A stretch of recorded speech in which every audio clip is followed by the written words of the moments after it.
It is crucial that you understand what these four fundamentals are, because if you miss any one of them, it is guaranteed that you will not be able to reach your financial freedom goals. And if you get these four licked, it doesn't matter how long it takes because your success is inevitable. Everyone wants freedom. That deep, exhale slowly kind of confidence that says you're okay.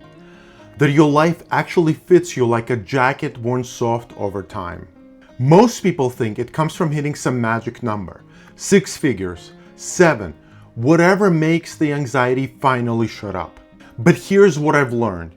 You can't fake financial freedom. You can't copy someone else's version of stability and expect it to hold your weight.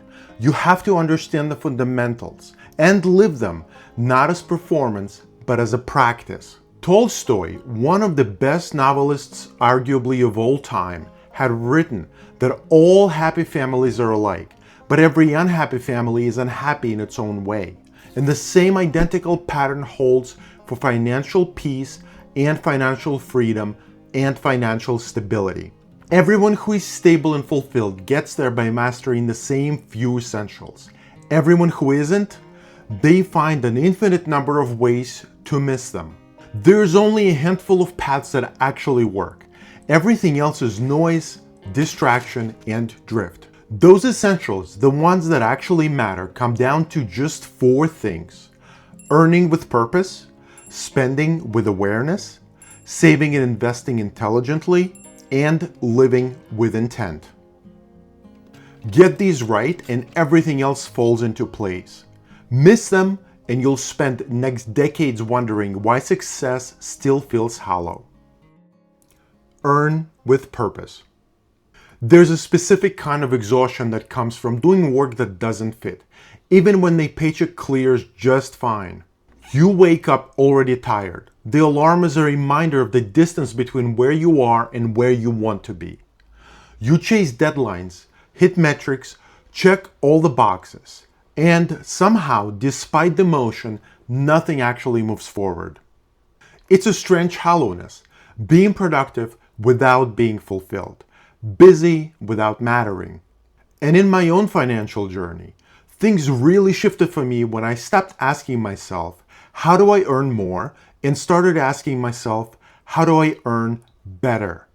Where do my actual skills, not the ones on my resume, but the ones I use when no one is watching, the ones I naturally excel at, meet something genuinely useful in the world? What kind of work leaves me energized at the day's end instead of scraped clean? Earning with purpose isn't about following your passion or finding your calling. It's a lot more subdued than that and a lot more practical. It's the deliberate alignment of what you do with what you value. So that even on brutal days, and there will be difficult days, make no mistake about it, whatever your calling is, there's meaning threaded through the exhaustion. When you earn from that place, money stops feeling like prey you're tracking through the woods. It becomes something a lot simpler. It's just proof of your contribution, a clean exchange between what you offer and what the world needs. Spend with awareness. The vast majority of people think that financial problems start and end with income. If I just made 20% more, $200 more, $1,000 more, everything would work. They don't. They start with blind spots. There was a time not that long ago where my younger self thought that I had spending figured out. I wasn't reckless. I paid my bills on time. I considered myself careful. Then I started to actually track where my money went, and I noticed something very uncomfortable. I was constantly buying things I didn't need. Small comforts, quiet distractions, little splurges here and there that filled some unnamed space for maybe 10 minutes before dissolving into the background clutter. Looking closer, really looking, I realized I wasn't buying objects at all. I was buying relief. Relief from stress, from boredom, from the low hum of uncertainty that followed me around like a shadow. From loneliness I wouldn't admit to feeling. And here's the problem with buying relief. It doesn't. It can't. You're medicating the symptoms, not solving problems. When you start to truly see your spending, not just the numbers, but the emotional architecture underneath, it stops being about guilt or restriction. It becomes about clarity. Every purchase becomes a mirror, a reflection of what you actually value or what you're desperately trying to outrun. And the moment you see that pattern clearly, really clearly, you start choosing differently. Not because you're forcing yourself, not because some finance guru shamed you into it, but because you finally understand what you were really paying for all along. Save and invest intelligently. Just hear me out fully on this one because I promise you it's a lot simpler than you think. There's a specific kind of peace that comes from having something set aside. Not an impressive number to flex on social media. Not a retirement calculator prediction. Just a quiet reserve that whispers, you're okay. Now, if you're just starting out, like all of us do at one point or another, at first saving feels completely absurd. You set aside $100, maybe two, and it looks laughably small against the mountain you're trying to climb. Progress measured in grains of sand. But time, patient, relentless time, has its own kind of alchemy. Just keep at it, and a few years later, you glance back and realize these slow, unglamorous deposits had quietly built something solid beneath your feet. A foundation, the kind you can stand on without constantly checking if it'll hold.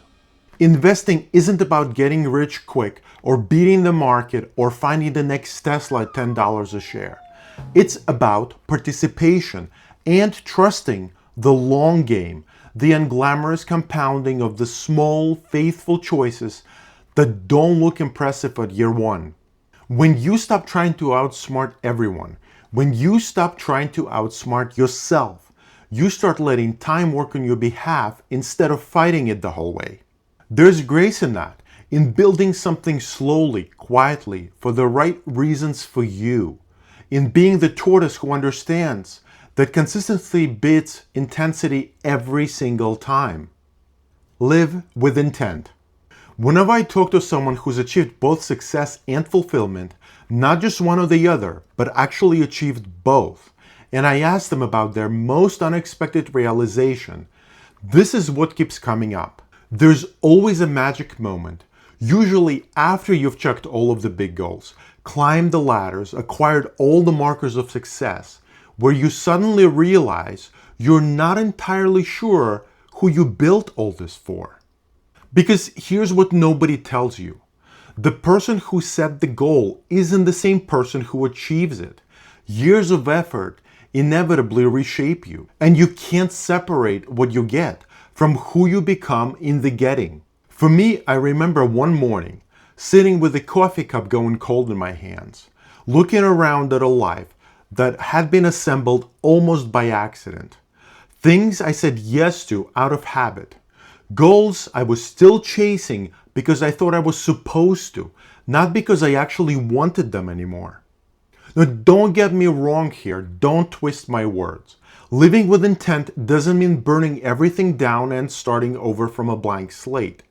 It starts a lot smaller and way simpler than that, with just paying attention. With noticing what actually makes you feel alive. Not validated, not impressed with yourself, but genuinely, quietly alive. And what only looks good from the outside. The magic isn't so much in what you do, but in the deliberate choice to design your days around what matters most for you. Not the loudest goals, not the newest wants advertised to you by an algorithm that knows your weaknesses better than you do yourself, but the things that make you quietly grateful when no one is watching and there's nobody to impress. Most of us chase money because money gives you options, real, tangible options. But intent gives these options direction. Without it, even success feels like a drift, like being pushed by currents you can't see toward destinations you would never choose for yourself. Tolstoy was absolutely right about happiness.